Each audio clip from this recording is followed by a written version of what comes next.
नमस्कार फ्रेंड्स, चलतु आज टॉप हेडलाइन उपरे नजर पकेबा।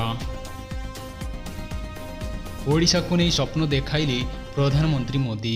महाप्रभु जगन्नाथ हेउछंती गरीबों को देवता। आगामी 25 वर्ष पर्यंत देशर विकास रे ओडिशा प्रमुख स्थान नेब बोली कहिसंती प्रधानमंत्री मोदी। श्रीमंदिर रे महाप्रभु को अर्पण रथ चाउल रे प्रस्तुत हेउथिबा कानिका खेचेड़ी आदि महाप्रसाद बंद करा जायछि। नुआ सरकार आसिया परे एहा पुणी थरे आरंभ हेबो बोली मंदिरर संपादक श्री महासुहार कहिसंती। एनडीए संसदीय दल बैठक रे निज भाषण परे जेतेबेले नीतीश कुमार मंच आड़क फेरी आसिले एही समय रे से प्रधानमंत्री मोदी को पाद छुईबाकू चेष्टा करथिले।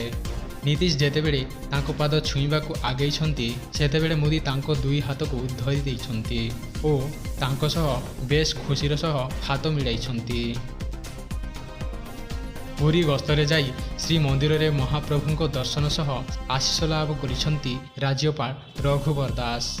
एतिसह पूर्व सरकार 𝗏𝗏𝗃𝗏 सहित अन्यान्य जन कल्याणकारी योजना एबे बंद हेबार नाय बोली राज्यपाल स्पष्ट करिछंती। सेहीपरि चलित वर्ष रथयात्रा महाप्रभु कृपारू सुरुखुरुरे आयोजन हेबो बोली राज्यपाल कहिछंती। केंद्र रे सरकार गठन पाई दाबी रखिला एनडीए। राष्ट्रपति पाखकू पठाइले दाबी पत्र। बहुमत थिबा दर्शाई समर्थन पत्र पठाइला एनडीए। नकली आधार कार्ड व्यवहार करी संसद भवन में प्रवेश करने को चेष्टा करिवारु उत्तर प्रदेश 3 जन श्रमिकों को गिरफ्त कराई। जालियाती एवं प्रतारणा अभियोग में दिल्ली पुलिस एई 3 अभियुक्त कासिम, मुनीष एवं 𝗁𝗵𝗁 को गिरफ्त करिछि। गत 25 तारिख में ईवीएम भांगिबा अभियोग में गिरफ होइथिबा खोर्धार नवनिर्वाचित भाजपा विधायक प्रशांत जगदेव को 3 दिन लगी अंतरीण जामिन मिली। वर्तमान प्रशांत जगदेव स्वास्थ्यावस्था भल नथिबारु तांको कटक बड़ डाक्तरखाना रे भर्ती करा जाई सेठारे से चिकित्सित हेउछंती।